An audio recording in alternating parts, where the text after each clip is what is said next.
Wired.com presents The Geek's Guide to the Galaxy. And here is your host, David Barr Kirtley.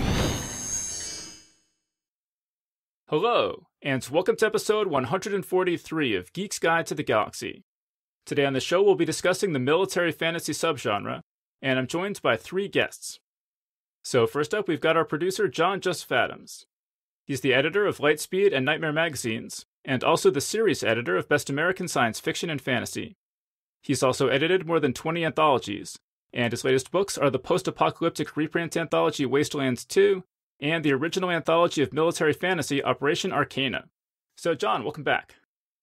Thanks, glad to be here. I've got the sexy, post-cold voice, so if people don't recognize me, that's why. All right. Then next up, we've got Myke Cole, who you may remember from our panel on soldiers in science fiction in episode 75, and our panel on hackers in episode 102. As a security contractor, government civilian, and military officer, his career has run the gamut from counterterrorism to cyber warfare to federal law enforcement. His Shadow Ops series has been described as Black Hawk Down meets the X-Men, and the latest book in that series, Gemini Cell, is out now. So Myke, welcome to the show. Thanks for having me back. And also joining us today for the very first time is Weston Ochse. He's a military veteran with more than 30 years of military experience, and also the author of 20 books, including the military fantasy series SEAL Team 666, which is currently in development at MGM, with Dwayne "The Rock" Johnson attached to star. So Weston, welcome to the show. Thanks, David. Okay, and so when I think of military fantasy, kind of the first thing that comes to me is all the big battle scenes in Lord of the Rings. And I know that Myke is a big Tolkien fan. So I just want to start out, first of all, and talk about just, Myke, what do you think about the way that Tolkien handles war and soldiers? This is a hard one to comment on because Tolkien is such a huge piece of my childhood and who I am as a person that it's difficult for me to get the kind of distance I would need to describe it. But he does have, instead of me talking about the obvious thing, which is what he gets wrong, let me take a second and talk about what he gets right. He does wonderful griping, soldierly griping, and I'll never forget, I'm sure probably everybody on the panel and listening to this knows, is there's this great scene when Frodo is held captive in Barad-dûr. I think it's in Barad-dûr. And there's these two orc guards that are down front griping about their post. And one of them says, "I tell you, it's no game serving down in the city."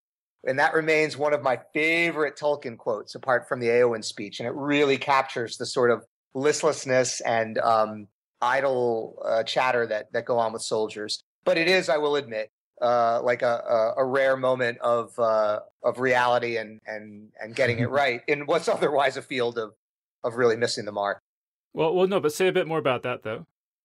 I mean, he sort of doesn't address it. Big military engagements, even big military engagements back then, are not about individual heroism. And they've never been about individual heroism, even in the ancient and medieval days where you had champions that would ride out and do battle while two armies stood behind them, and then the loser would go home. Because that really isn't an organized conflict. It's a duel, right? Is that military engagements have always turned on cohesion and the broad combination of efforts of thousands, or even hundreds of thousands of cogs in a machine. And their ability to work together or not work together has what's turned the face of the battle. And Tolkien necessarily, because he has dramatic goals that he's trying to achieve, is writing, what do we remember about Tolkien, the battles he describes? We remember the Éowyn speech, which I mentioned. We remember Gandalf coming, with the army to save Helm's Deep, look for me at the cock's crow, in the coming of the dawn. We don't see that deck plate level grinding professionalism that has been necessary even in medieval battles. It's funny, I'm reading this book now called The Longest Afternoon, which talks about 400 members of the King's German Legion that really were a pivotal piece of turning the Battle of Waterloo, which could have gone either way, in favor of the Allies against Napoleon. And what I'm struck by is no matter how involved I get in the individual stories of any of these 400 men, none of them are doing anything particularly special. It's the aggregate of what they're all doing at the same time that makes the difference. And this is not modern warfare as we know it by any stretch of the imagination. The rifle has just come into common use at the time that this battle is fought. So, I mean, Weston, I think you're a big Tolkien fan as well, right? Do you agree with what Myke is saying here? I do. I think Myke is really accurate in saying that Tolkien, as grandiose and wonderful as the Battle of Helm's Deep is, and it's one of my favorite battles of all time, it's a false battle. It's not real. Nowhere would it be vested in any reality that I'm part of. But what he does get right, and you can tell that, because of the conscription service the English military had, he had been in the military, and he knows the small things. He knows the broken soldier. He knows when somebody has seen too much or done too much. He even gets it right with the two orc guards, and the way that some of the characters, as they're going to war, talk about each other and talk to each other. Those small things he gets right, and it allows me to forgive him for getting the big, wide swath of warfare wrong. That said, I really don't think he missed that much. It's just there's certain military strategy, and there's certain ways that units perform operations, and he just didn't know about because he wasn't a general, he wasn't a colonel. He was who he was. Well, right. And I mean, speaking of the high officers like that, I mean, that's one thing when I think about Tolkien, I think of the story kind of being told from the point of view mostly of kings and things like that, and not so much the grunts. I don't know, do you agree with that? Do you think that he could have done more to present the sort of foot soldier point of view? Well, Frodo was a foot soldier. Bilbo was a foot soldier. Those guys were the quintessential grunts. They were pulled from nothing, told to do everything, and given absolutely no support all the way through, which to me is what a grunt is. So he covered the grunt point of view there.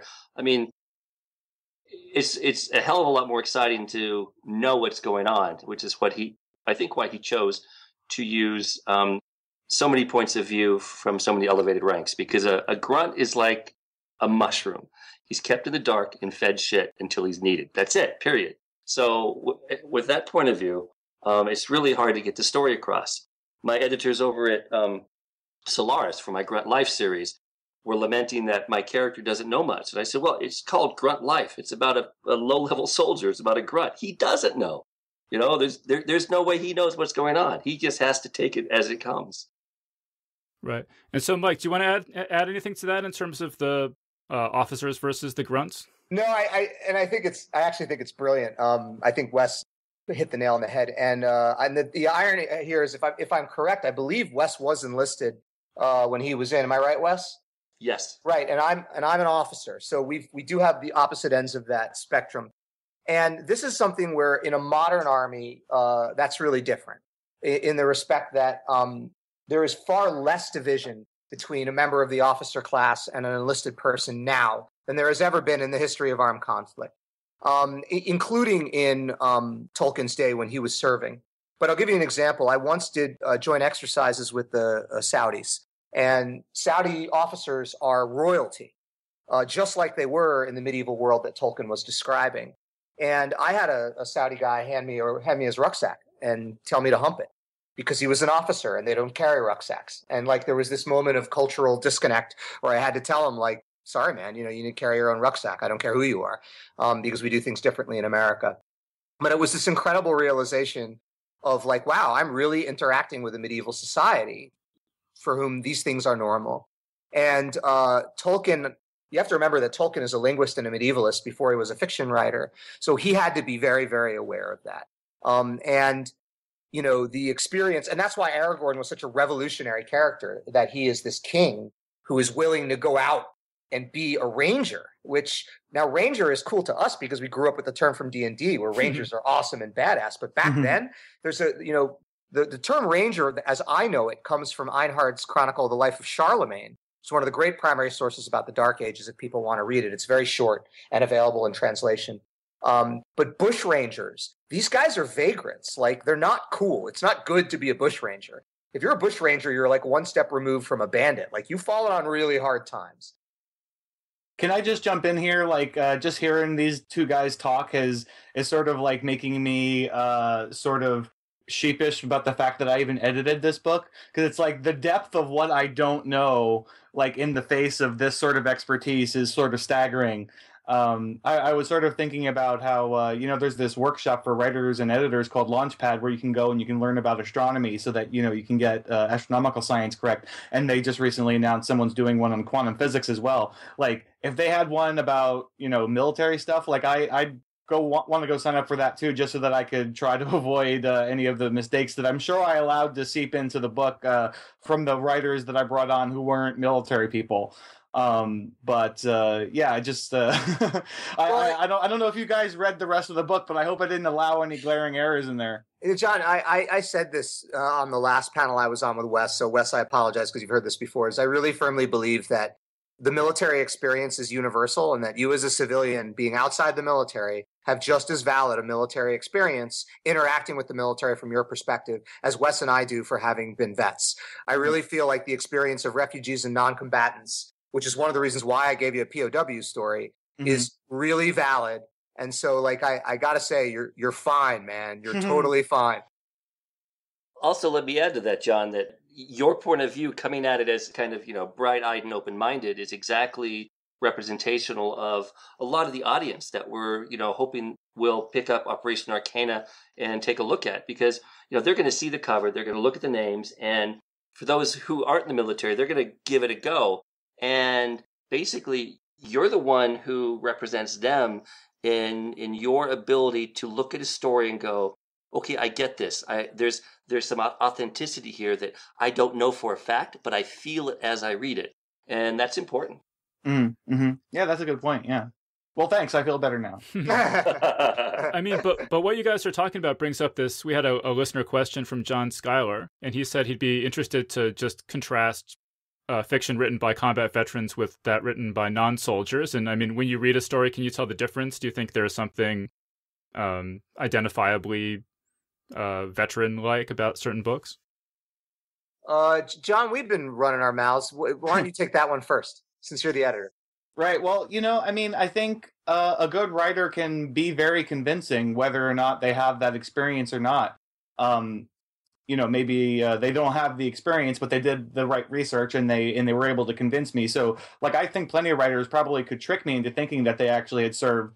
That certainly happens all the time with science, where you think like, oh, this person must be a quantum physicist or something, given all this science that they got right in the story, or at least the way that feels right. But it turns out, no, they just did the right research. So, I think, and I hope that the stories in the anthology all come off that way, whether or not they were written by veterans. But and plenty of the people that are in here, several of the people that are in the book, I know for a fact that they came nowhere near any sort of service. So probably Genevieve Valentine's the biggest example where it's like, okay, she's about as opposite of a veteran as I can think of, like in terms of her life experience. But hopefully, people who do know what they're talking about can read that story and still appreciate it for what it is. I mean, it felt like authentic to me, but. Well, yeah, I agree, John, with what you're saying about research. I mean, when I read George R.R. Martin, he's not a military veteran, but at least from my perspective, it seems totally authentic to me. It's a great example. That is a great example. George R.R. Martin. And not just that, but like George R.R. Martin writes from the point of view of Cersei Lannister. George R.R. Martin is obviously not a female queen. But he writes these things with such incredible, compelling, and convincing reality that you can't help but believe in them. I'd also want to point out that John Keegan, who Wes is certainly familiar with, I'm not sure about. He is one of the foremost military historians in the world in the history of time, and he taught at the Royal Military Academy. So he just passed away recently, and his book, The Face of Battle, is one of the most revered and universal foundational books on war that's revered by the military. And an entire generation of British officers have been trained by him. And he grew up, he had some kind of physical ailment growing up that kept him from serving, and he never served in the military a day in his life, and is one of the most pivotal figures in the military in the Western world. Are there other books, Myke, that you think that authors who want to get the battle stuff right should be reading for research? Oh Oh yeah, Paul, oh my God, we'll be here all day. Paul Fusel's Wartime is a fantastic description of the foot soldiers' experience in World War I. He has a whole chapter on military pettiness that's titled "Chicken Shit," and it does nothing but delve into the kind of like administrative and bureaucratic hurdles that military members face that just drive us insane and make us get out of the military. I think Steve Cull's Ghost Wars is an incredible piece if you want to read about modern counterterrorism. Obviously, Mark Bowden's Black Hawk Down is fantastic. This Longest Afternoon that I'm reading is great. Stephen Pressfield's The Afghan Campaign, which is a historical fiction work that really captures, I think, what a foot, like, look, I don't know what a Macedonian pikeman under Alexander the Great experience really would have been, but man, does it feel authentic. It feels authentic, doesn't it? Yeah, it really does. It's incredible. I mean, but honestly, I could name titles and authors all night and I wouldn't reach the end of my list. There's a lot of really great stuff out there. Hey, what do you guys think of Bernard Cornwell? I mean, he's mainly a historical fiction writer, but some of his stuff is sort of veered into the realm of fantasy. Like he had an Arthurian series that I read and I enjoyed when I was younger. Curious, like, what do you guys think of him as far as military authenticity goes? Good. Love him. I read the Richard Sharp series is absolutely fantastic. Yep. So well. Look, man, if this guy is taking dramatic license, then I don't even see it. His Thomas of Hookton series, which begins with The Archer's Tale, is just top notch. I think he is look, the best writers of nonfiction history really understand how to put dramatic beats in a story and make it work as a story so that it pulls you along. And the best writers of historical fiction know how to nail the history so that you really feel immersed in something that's real. And if you know what you're talking about, you don't get thrown out of the story. And Cornwell's one of these guys who could have just as easily gone the nonfiction route and been amazing. He's incredible.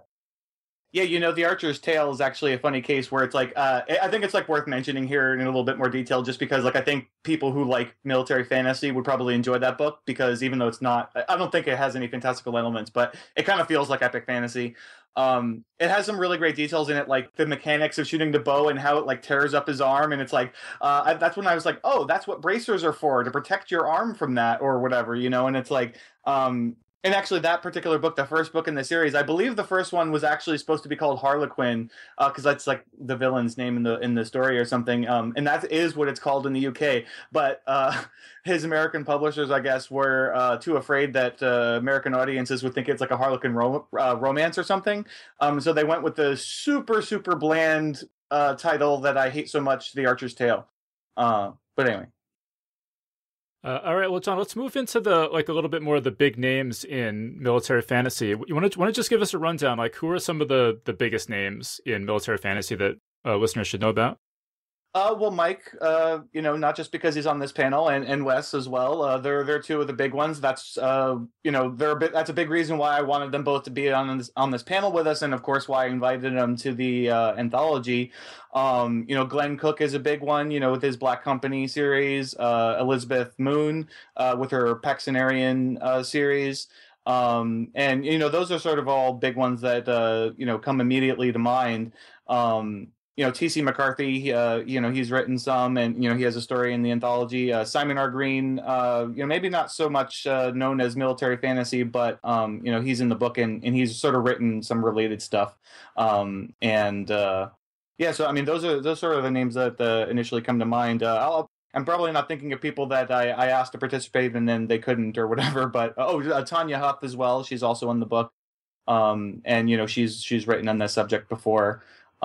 So those are sort of the big names. I think. I mean, although like I agree with what you guys had said before about George R. R. Martin. Even though he's not typically thought of as in this particular genre, certainly his battles are feel just super authentic and they're riveting. And Battle of Blackwater, I mean, that's like a large inspiration for me doing this book at all. That and, the Battle of Helm's Deep. It's like those were sort of my key battles for, like that's the kind of thing that I wanted to try to do in the book. And although, of course, the book doesn't just deal with epic fantasy type, sort of medieval type battles. It runs the gamut from that type of battle to military fantasy that takes place in the modern day or with modern day soldiers and that kind of thing. So I mean that's that's the other key too, is that the genre of military fantasy does encompass that wide range of material, just like military science fiction can take any sort of number of forms, from like near future stuff that deals with very sort of contemporary feeling militaries to far future stuff that's essentially space opera. So I think so that's why I wanted the anthology to run that gamut as well and showcase the diversity of what you can do with military fantasy. Well, right. And John, you mentioned Glenn Cook, and, I said Tolkien's kind of the first example that comes to mind for me in this genre, and Glenn Cook is the second, even though I've never actually read any of the Black Company books, but people just talk about them so much. Do you guys, like Myke and Wes, do you just want to talk about Glenn Cook and just sort of what is his place in military fantasy? Let me jump in here if I can, Myke, because I'm a Glenn Cook geek. I actually got to meet him last year at Mid-South Con, which was kind of cool, especially his story about writing, about because I was a working soldier and I'm still a working military civilian who goes back and forth to Afghanistan and does things. And you always wonder, well, do I really have enough time? Well, he wrote that first book working on the assembly line, a car assembly line in Detroit. He would write like a few paragraphs and then turn and do a rivet. And then he would go back and write a few paragraphs, turn into a rivet. So whenever I think I don't have enough time, I think of that story. Okay, that said, he really got the small unit, the grunt, the folks that don't have any support, the folks that don't have any knowledge, but are told to do everything down pat. Because this Black Company, they're just placed in the middle of nowhere and expected to fight and defeat these supernatural beings through their own will and guile and gumption alone. And I just love the way that he did that. Sure, some of it's over the top, but it's fantasy, so I totally forgive everything. Plus his the lady and the hangman and all these people, there's some pretty badass bad guys in those stories that I really, really appreciate. And Myke, do you want to comment on that? Yeah, I have to actually bow out of the Glenn Cook question because I'm not a Glenn Cook expert. He's not somebody whose writing I know much about. Like you, or I've heard all of the great talk about him, but unfortunately I have only so many hours in the day and so much reading to do. He's definitely on my list, but I haven't got to him. Let me instead answer the question that you asked John Joseph Adams about who are other great military fantasy authors. And I'd like to make sure that people are acknowledging Naomi Novik, whose Temeraire series is about the Napoleonic War, told from the point of view of a former Navy officer who's now in their aerial corps, which is mounted on dragons. And it is a fundamentally and foundationally military tale in its bones. And you see the military's, the story revolves completely around a military. And it's so interesting that, she doesn't get put up there with, say, a Eric Flint or a John Ringo or a Glenn Cook, and she really should. And because if you take the military element out of Naomi Novik's story, the entire story completely collapses. And then two other things I wanted to mention is that two authors that are in this anthology that John Joseph Adams spoke about were Elizabeth Moon and Tanya Huff. I want to point out that they're both veterans. Elizabeth Moon was a lieutenant in the Marine Corps, and Tanya Huff was in the Canadian Navy. And another military veteran who people don't often know is a military veteran is Karen Lord, who's sort of been making waves lately and who was one of the guests of honor at Confusion when I was there in Detroit. She was a cadet in the Barbados Military Academy, and she didn't go on to a military career, but she absolutely served.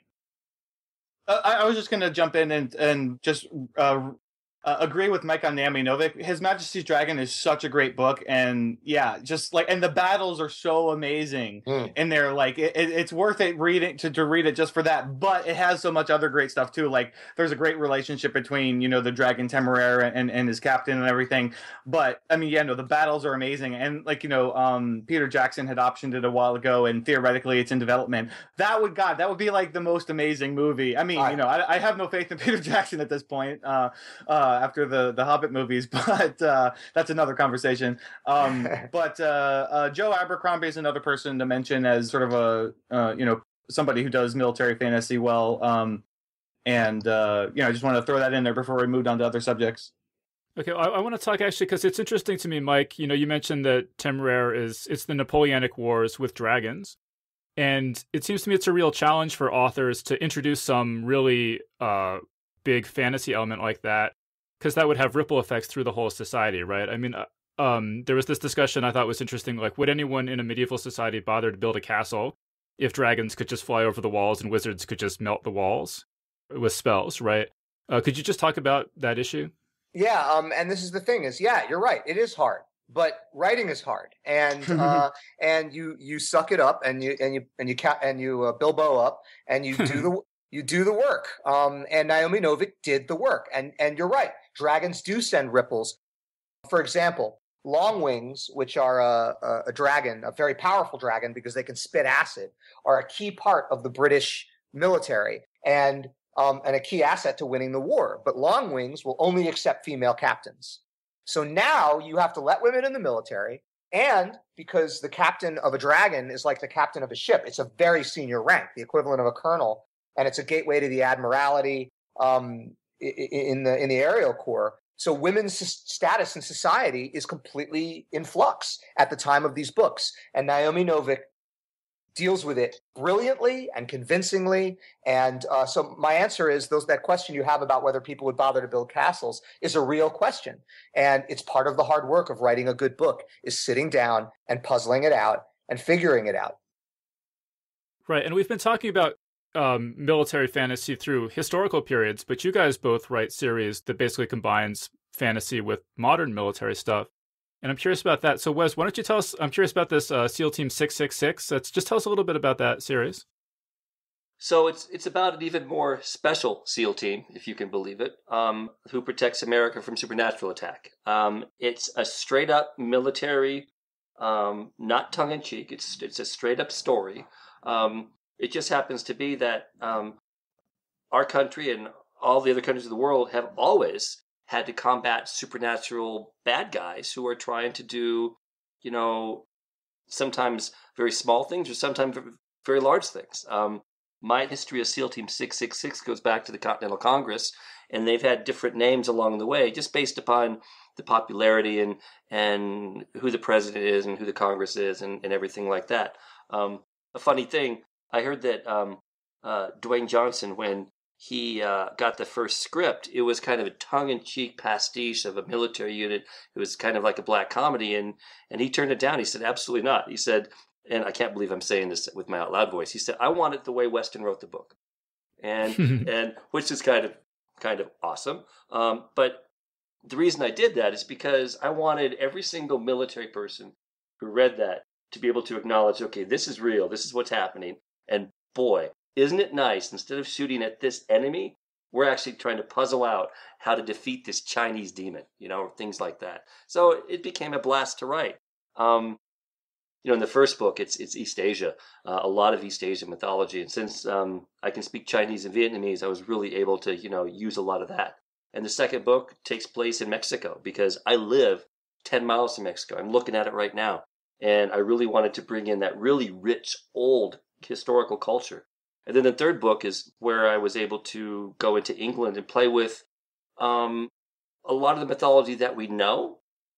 But in some cases, I turned it on its head. For instance, I've made King Arthur the leader of the Wild Hunt, and he's a white supremacist. He wants to cleanse England of everybody who he believes isn't a true Breton. So there's a lot of fun in it, but there's also a lot of, real political, social commentary as well. Now, the SEAL Team 666, are they able to take out a demon with guns, or do they need to use supernatural powers as well? Well, it depends on the demon, Dave. I mean, I know you haven't been through the special CQB training that they go through, but it depends on the demon. So and it's based on the mythology as well. I mean, sometimes if it's a lower demon, it's just a matter of the amount of lead you can pour into them. But other ones, no matter how much you fire at them, nothing's going to happen. It's all dependent, and a lot of times these guys have to learn on the fly what's going to work, or they're going to die. Well, let's get Myke in here because your series is kind of similar, but I know your special operators do use magical powers in your series, right? Right. So in the Shadow Ops series, the idea is that magic has come back into the world, and that it's conducted by a very small group of people through the limbic system of the brain. And if you manifest magic, you can either join the military or you can go into monitoring and suppression programs. What you must not do is go selfer, where you run and use magic outside of government control. And so the government has a supernatural operations corps, which is really what your only option to be a sanctioned military sorcerer, who uses magic in the service of the government. But the reality of it is they spend the Supernatural Operations Corps, spends most of their time running down selfers and bringing them to justice, either killing them or imprisoning them.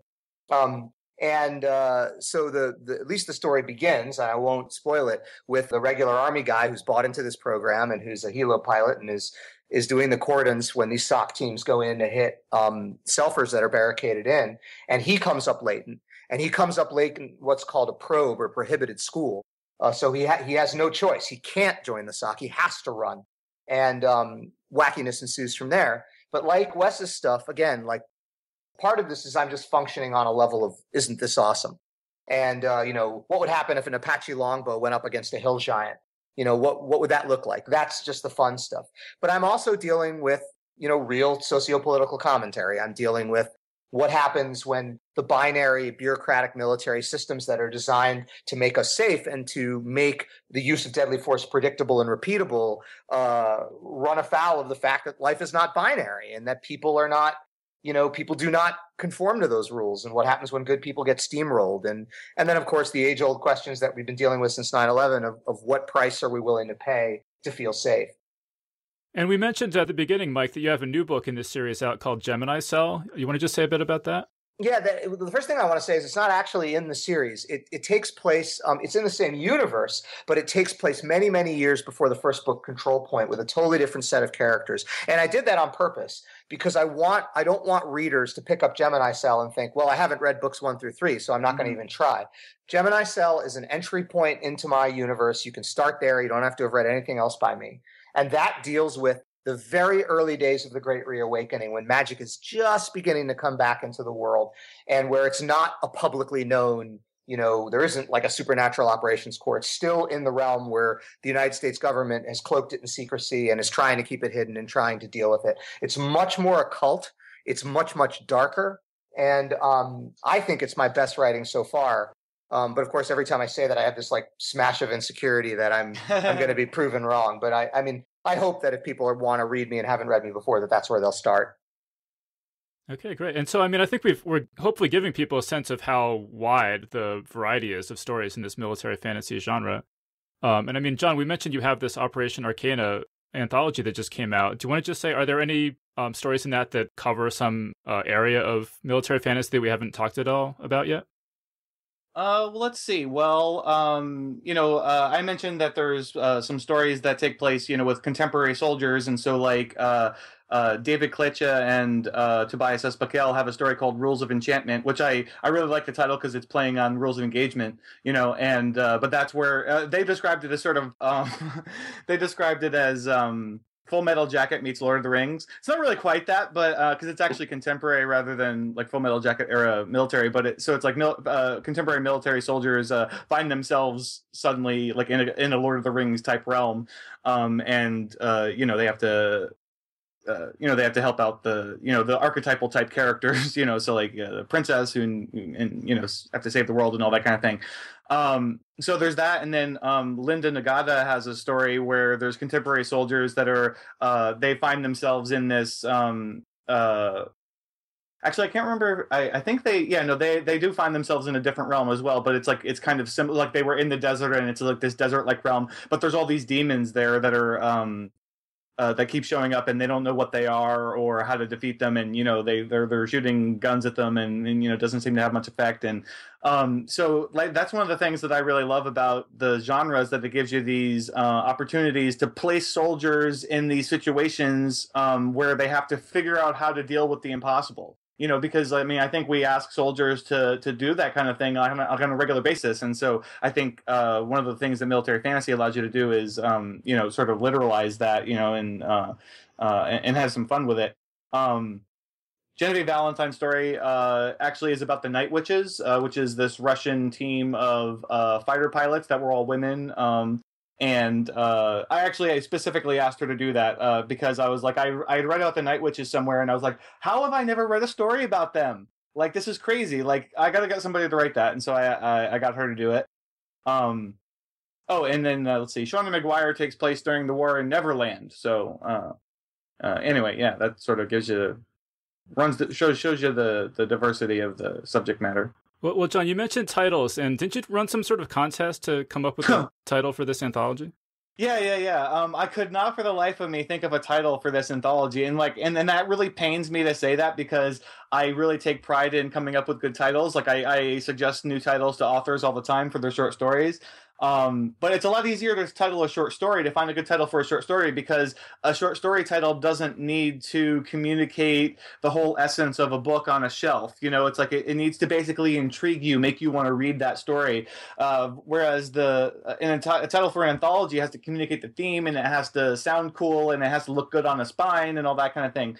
And so I really couldn't come up with anything. And so I did a title contest, and I got something like, I don't know, like 700 suggestions or something like that. And so Operation Arcana was my favorite of the bunch. There was a couple of good runners up that I liked that came close, but Operation Arcana was the winner.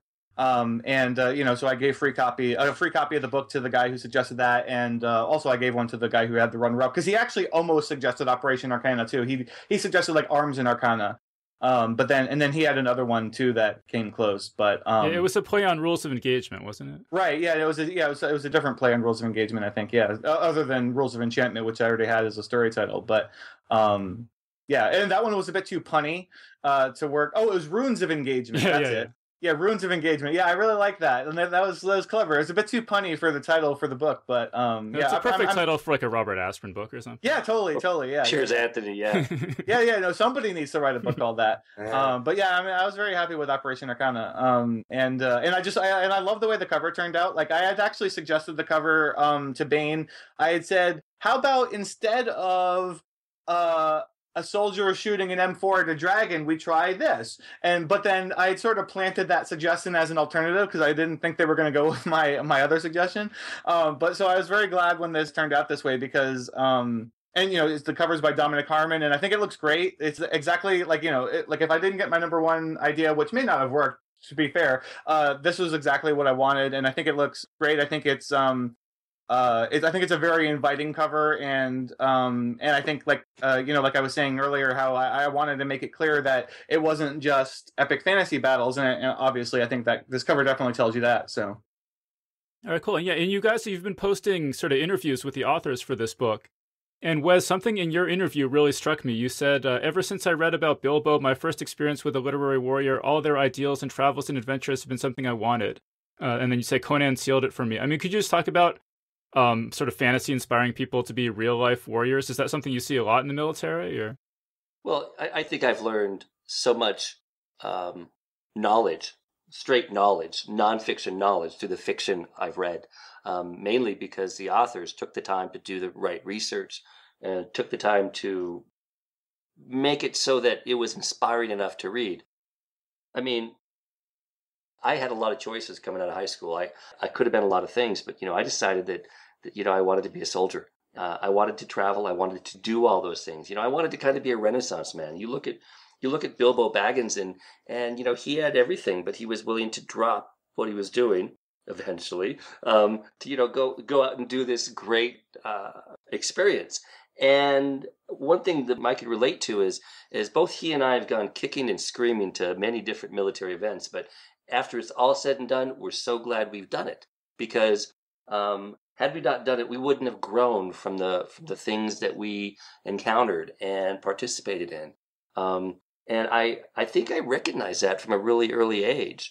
And I just threw myself into as many bad opportunities and as many bad deployments as possible, because I knew that at the other end of it, I was going to be better for it. And that desire was definitely inculcated by the idea that, one lone hobbit can make a difference.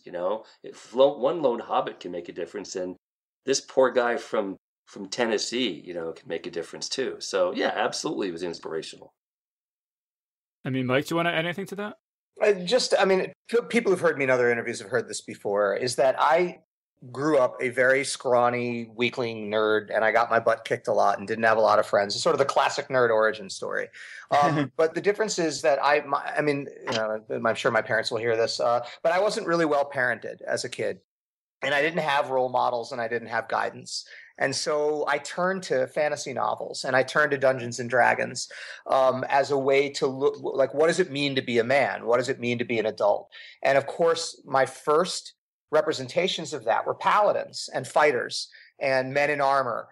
And that imprinted on me and it never went away. And the way I taught myself to be brave and the way I taught myself to dig in and work hard and the way I taught myself to stay in the fight all came from fantasy, 100%. And then when I got older, my mom, because my mom didn't think fantasy was legitimate, right? So she got me into history. She took me to the Arms and Armor Gallery at the Metropolitan Museum of Art because it looked like what was on the cover of my D&D manuals. And of course, that stuck. And it wasn't until later on that I'll never forget, I saw a passing review, and it was a Marine captain out front, and he was raising his hand in salute. And it clicked in that I was like, oh man, he's miming raising a knight's visor. That's what a salute is.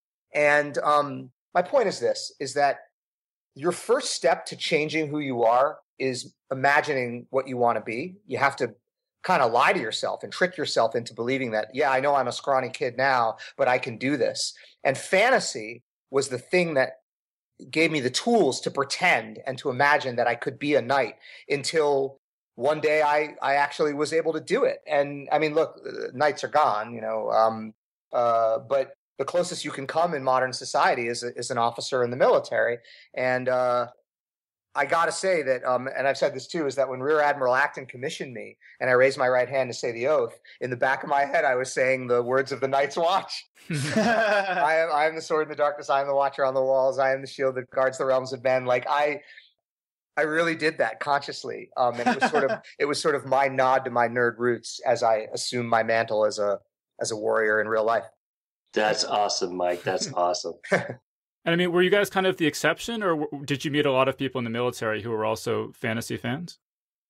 I mean, look, this is the thing about the military, is I really want to dispel this idea that it's monolithic in any way. The military is a massive cross-section of a polyglot and diverse society. Everybody is in the military. We are you, and you are us. And when I was in a station at the U.S. Embassy in the summer of 2006, they had a cork board for activities. So, it's amazing to think of this in a war zone, but it's true. So you'd have like salsa classes and like the spinning class at the gym or whatever. And there was a regular Warhammer 40K game going on. I never had time to play, but it was there.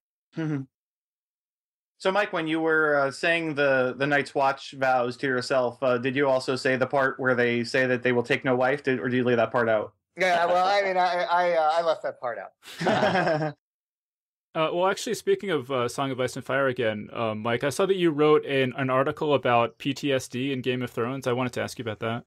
Yeah. So what? I was really, really excited to get to do that. I really feel that PTSD is a thing that isn't very well understood. I think it's a lot like autism in the respect that we know it exists. We know when we see it, but we really don't know what it is or how to deal with it. And I think that there's been a lot of really ineffectual effort to classify it as a pathology, as a thing that gets fixed.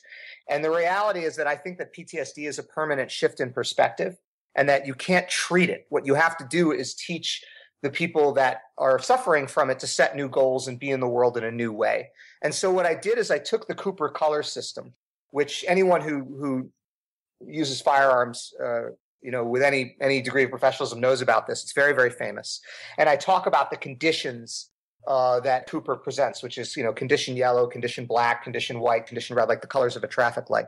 And what I try to show in relating it to characters from a Game of Thrones is how trauma doesn't just, that people react to traumas in different ways, and that having PTSD can enfranchise you and level you up in some ways at the same time as it inhibits you and breaks you, and that it's an incredibly complicated thing that affects different people in different ways. But I really wanted to try to break people out of this idea of thinking of it as a pathology. And I thought, and the chance to do it through Arya Stark and Theon Greyjoy, were the two characters I analyzed in the essay, was just so cool. Myke, I haven't read that essay, but I read your earlier essay on PTSD when you initially talked about it. In fact, it was so good and so influential to me that it really influenced my current series, Grunt Life and Grunt Trader, which is from the point of view of a group of people who all have PTSD to some extent. It's a PTSD positive novel because there aren't very many PTSD positive books out there. Normally a PTSD sufferer is the antagonist rather than the victim. But I wanted to absolutely create this unit that was brought together for the sole purpose that they have PTSD, and that makes them special. And that, like you just said, it levels them up to be able to do something that nobody else can do. PTSD, it happens to virtually everybody who sees something that is out of the ordinary. We all have it to some degree, those of us who have seen things and done things. It's just a matter of, how we change our focus in life, because we are no longer the person who saw those things. We're now the person who was changed by them. Yeah, and Myke, I saw that your Game of Thrones essay, it's actually being taught now at the Institute of Combat Stress. Yeah, no, not the Game of Thrones essay. The essay that Wes is speaking of. This is a blog post I did called "What PTSD Is," Yep. And if people Google Myke Cole and that, what PTSD, or just Myke Cole and PTSD, it's the first thing that pops up. Is that Yep. the Institute of Combat Stress reprinted it in their magazine, and I've heard from a number of military doctors that are using it in recovery groups. And the thing is, I wish my fiction was this popular. Like that really resonated with people. But what I really liked about that is, and that was one of those blog posts which scared the crap out of me to post because I didn't know how people were going to react, because I'm basically turning to this establishment, this huge medical establishment that has been acknowledging that this thing is a problem and saying, yeah, you're off base here. This is what I think is going on. And look, I'm not a doctor, and this is the kind of thing that needs somebody who can dedicate their life to it. But I do think it clearly resonated with people. And the basic idea is just that it's not a disease. It's a permanent change in worldview. And it's a small thing, but I think it's pretty significant. All right, cool. So unfortunately, we're pretty much out of time.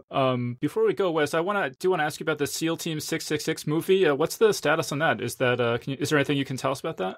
Well, I think it's moving like everything in Hollywood does, glacial until it's not. They have a producer, they have the studio, they have the lead actor, the Hayes brothers who did the screenplay for The Conjuring and Annabelle are turned in the screenplay to Dwayne Johnson, and he likes it. So it's just a matter of things coming together. When people fail to realize that Dwayne Johnson was the #1 box office selling movie star in the universe.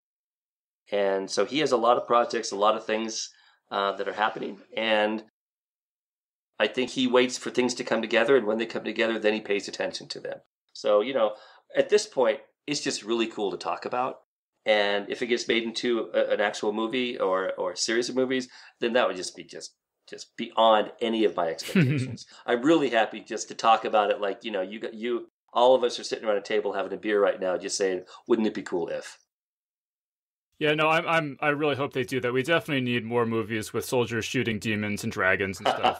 Rain of Fire just didn't do it for me. We need some more of that stuff. Okay, so John, a final word. Any other points you want to make? Any other projects you want to mention? Well, you just if people want to go see those interviews that you mentioned, where the authors in the anthology talk about their stories, you just go to johnjosephadams.com/operation-arcana, and you can find those there. And there's also some free samples from the book. And then just otherwise, I just wanted to throw a quick mention.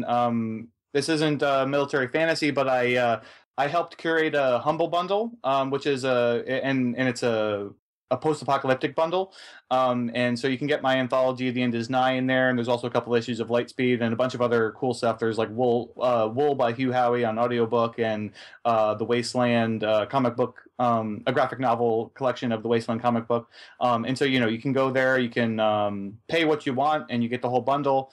That's going to run until around April 1st. There's a little countdown on the website. You can see how long it has. But yeah, I mean, go check it out. It's humblebundle.com/books if you want to check it out. And yeah, that's it. All right, great. So I think we're going to wrap things up there. So we've been speaking with John Joseph Adams, Myke Cole, and Weston Ochse. So guys, thanks so much for joining us. Yeah, thanks so much for having us. Yeah, it was awesome. Thanks. Thanks, Dave. And that was our panel. So big thanks again to John Joseph Adams, Myke Cole, and Weston Ochse for joining us on the show. Big thanks as well to everyone who's given us 5 stars on iTunes, including HF605, who writes, I stumbled across Geek's Guide to the Galaxy while looking for podcasts on writing. The podcasts have great guests and discuss interesting topics in all fields of genre, which is something I can totally sink my teeth into. Good work, guys, and keep bringing your A game. So big thanks again to HF605 for that great review. Big thanks as well to everyone who signed up this week to support us on Patreon, including Karen Robertson, Roger Barr, Ross Harrison, and Tian Nguyen. That brings our total up to $198.64 per episode. And remember that if we hit $250 per episode, that'll guarantee that the show continues through the end of this year. And if you'd prefer to make a one-time or fixed monthly contribution, you can do that over at geeksguideshow.com/crowdfunding. And I'd like to give a very special thank you to Liz Kaiser, who just made a very generous $50 contribution, and to Oz Penguin from Australia, who just made a very generous $100 contribution. So thanks, guys. We really appreciate it. All right, so that was our show. So thanks, everyone, for listening, and we'll see you next time. The Geek's Guide to the Galaxy is a production of Wired.com. For more information about the show, visit geeksguideshow.com. To learn more about your host, visit davidbarrkirtley.com. Music and voiceover produced by yours truly, Jack Kincaid. If you enjoyed this program, tell your friends. If you didn't enjoy it, tell no one. Thank you for listening.